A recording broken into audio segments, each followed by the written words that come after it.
Ahojte, ja som Lukáš z webu androidportal.sk a toto je recenzia hodiniek Moto 360.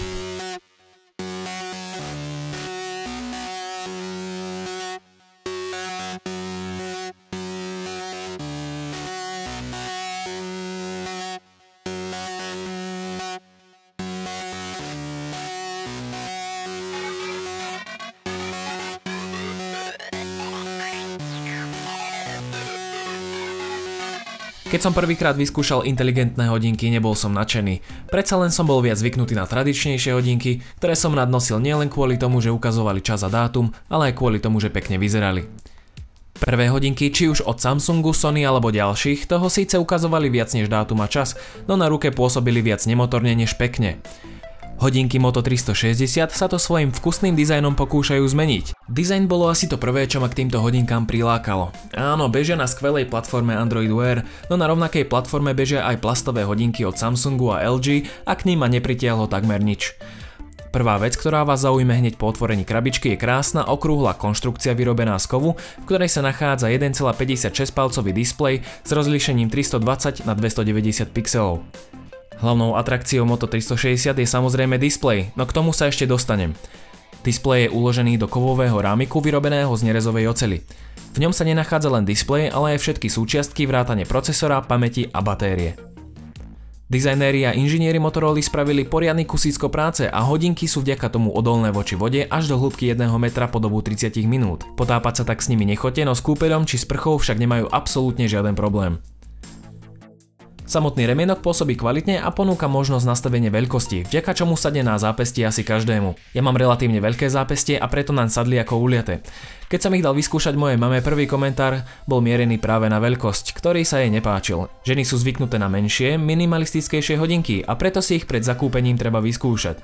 Pravdou však je, že väčšina ľudí by s nimi nemala mať žiaden problém.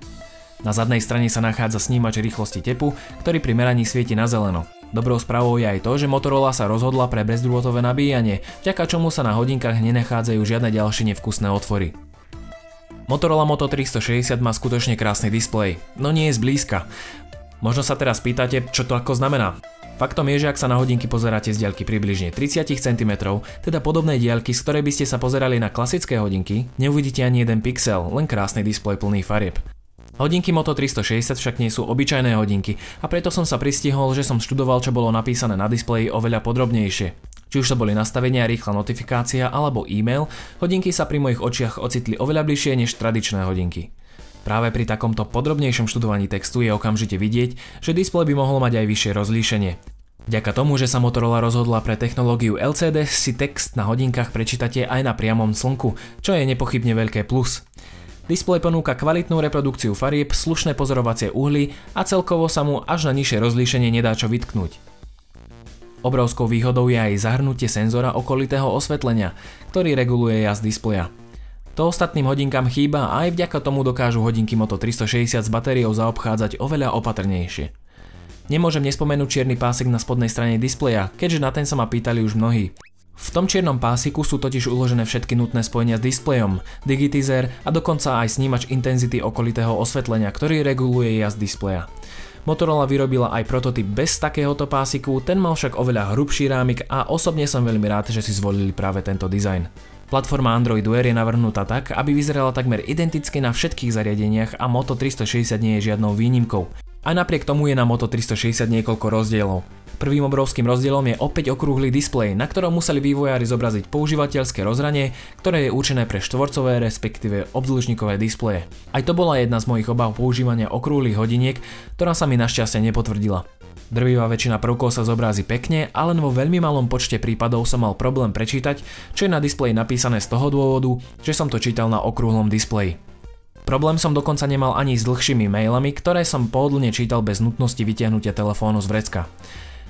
Navigácia používateľským rozhraním je vďaka jemnému povrchu hodiniek veľmi príjemná a hodinky bez väčších problémov reagujú na všetky dotykové vstupy. Sem tam sa stáva, že sa ich používateľské rozhranie na malú chvíľu zasekne, no to je pravdepodobne výsledkom správy procesora. Ten má byť počas stavu nečinnosti takmer vypnutý a kým opäť naštartuje, môže to chvíľu trvať. Vďaka takémuto manažmentu sa Motorola podarilo vyšťaviť čo najviac z malej 320 mAh batérie, ktorá je podľa posledných správ dokonca ešte o niečo menšia. Jediným ďalším rozdielom medzi Moto 360 a inými Android Wear hodinkami sú predinštalované aplikácie pre meranie rýchlosti srdečného tepu. Čo ale viem potvrdiť je to, že Moto 360 vám bez väčších problémov na jedno nabitie vydržia 2 pracovné dni, teda od 8 rána do 1 dňa do 8 večera toho druhého. Treba si ale uvedomiť, že hodinky nie sú náhradou smartfónu a primárne slúžia na to, na čo majú slúžiť všetky hodinky. Na ukazovanie času. Keď si teda uvedomíme, že na hodinkách nemôžeme byť zavesení niekoľko hodín denne, aj keď spočiatku to samozrejme nie je jednoduché, výdrž bude viac než dostačujúca. Keď sa Moto 360 nakoniec vybijú, jednoducho ich stačí položiť na štýlovú dokovaciu stanicu, ktorá ich začne bezdrôtovo nabíjať takmer okamžite. To ma privádza ku otázke, či by som si ich kúpil. Odpoveď je áno aj nie. Je to ťažká otázka hlavne z toho dôvodu, že mi hodinky ako fanúšikovi technológií vyčarili obrovský úsmev na tvári, no na druhej strane mi do života nepriniesli nič tak zásadné, že by som si bez nich nevedel predstaviť môj osobný či profesionálny život. Na druhej strane sú jednoducho krásne či už po technologickej stránke, ako aj po tej dizajnovej. Stále sa ale jedná o zariadenie, ktoré je možno brzdené funkcionalitou Android Wear. Tá je však doplnená o niektoré vychytávky, ako napríklad možnosťou merania rýchlosti srdečného tepu, bezdrôtovým nabíjaním, duálnymi mikrofónmi a opäť musím zdôrazniť, krásnym okrúhlym displejom. To ma privádza k otázke, ktorú som dostal už niekoľkokrát. Odporúčil by som ich. Hodinky sa tu v Anglicku začali predávať za cenu 199 libier a na Slovensku by to malo byť približne 229 eur. To nie je málo. Aby ste si na túto otázku odpovedali sami, musíte sa vedieť zaradiť do jednej z dvoch skupín. Ak chcete hodinky, ktoré vám ponúknú absolútne všetko bez nutnosti čakať na akékoľvek aktualizácie, Android Wear pravdepodobne nie je pre vás. Ak ste ale aspoň trošku ako ja a nové technológie vás fascinujú, odpoveď je jasná. Byť súčasťou rastúceho ekosystému ma vždy zaujímalo, a to už od tej doby, keď som si na HTC HD2 nainštaloval prvý Android. Odvtedy som sledoval, ako Android vyrástol do takej podoby, v akej ho môžeme vidieť dnes. To isté chcem vidieť aj pri nositeľných zariadeniach a Moto 360 je pre tento účel skvelou voľbou.